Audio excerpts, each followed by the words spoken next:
Ciao a tutti! Oggi facciamo insieme l'albero tartufino. È una ricetta veramente facilissima per Natale ma molto divertente.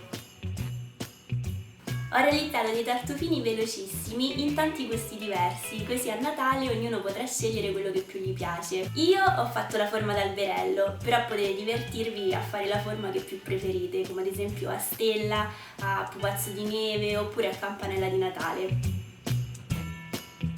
Adesso iniziamo subito con la ricetta.